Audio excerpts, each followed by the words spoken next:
Hi, I'm Joe. I compose music sometimes. I had a completely original idea recently. It would be funny if there was a video game with a cozy beach and some relaxing music, but the level was really hard and the enemies infuriatingly difficult. But that's just an idea. Can I code?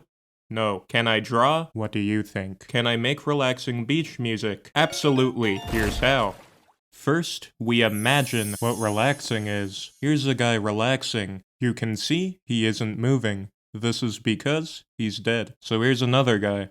He also isn't moving, mainly because I don't want to draw more frames. Okay, so he moves a little bit. In order to make relaxing music, we must use as little motion as possible, but also use the golden rule. Keep some things the same, change some of the other things. Let's start. Normally, I use piano, the best instrument, to write music. I'm using a 2-piano short score to better organize my ideas. Here we have some chords, in a vaguely bossa rhythm. Most of the voices are stagnant, except for one near the top. This voice is descending chromatically. Because it's descending chromatically, it's going through major and minor intervals, which constantly flips it from happy to sad again. This is not the purpose of the descending line. The line is near the top, so the actual chord isn't affected too much. If the line were at the bottom,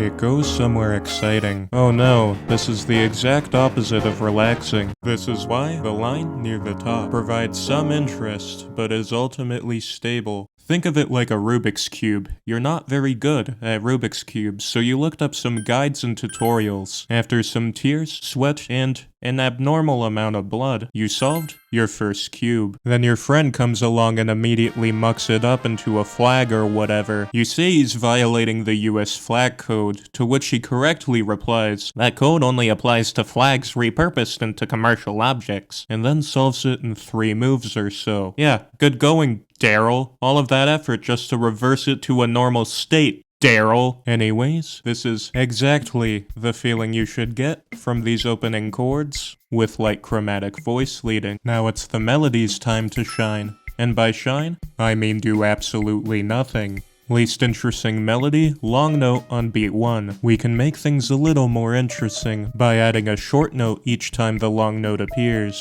Also notice this, the melody is chromatic, not harmonic, then it becomes diatonic. It isn't iconic, and my voice becomes ironic. The editing software is demonic. I'm getting histrionic. And the spit's moronic.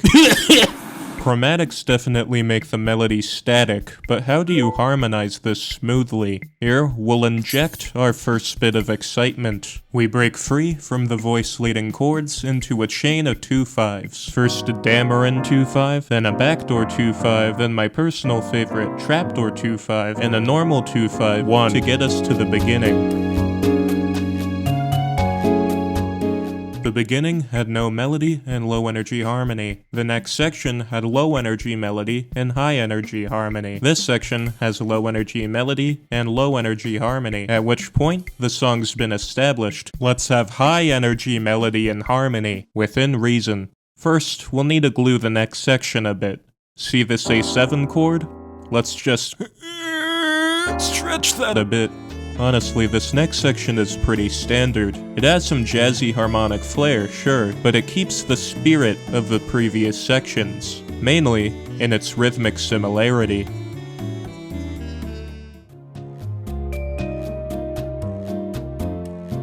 Finally, since this is VGM, the track should loop. I'll do 2 things to make this smooth. I'll use similar texture to the beginning, and I'll end on a predominant chord. Right now, we have an 8-bar dominant pedal. First, I'll edit the texture so it references material from the beginning. This makes it smoother and consistent.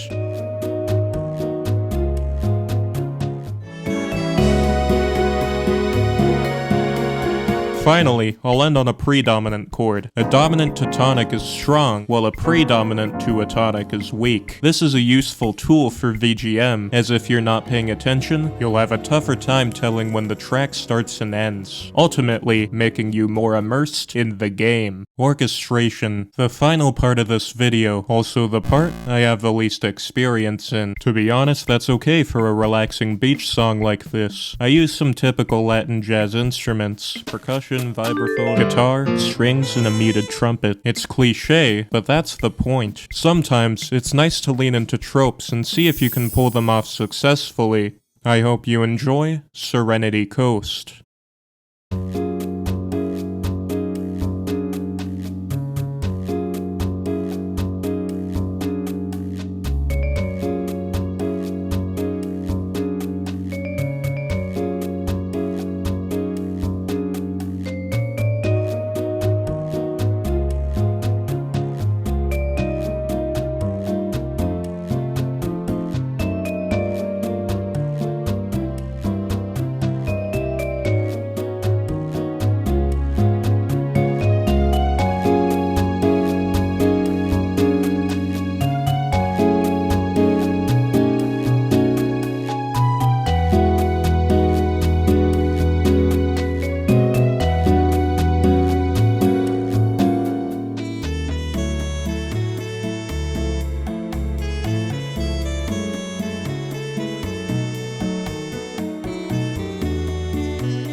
Thank you for watching this video. Consider subscribing. My caveman brain enjoys watching numbers grow bigger. And always remember, stay safe and stay hydrated.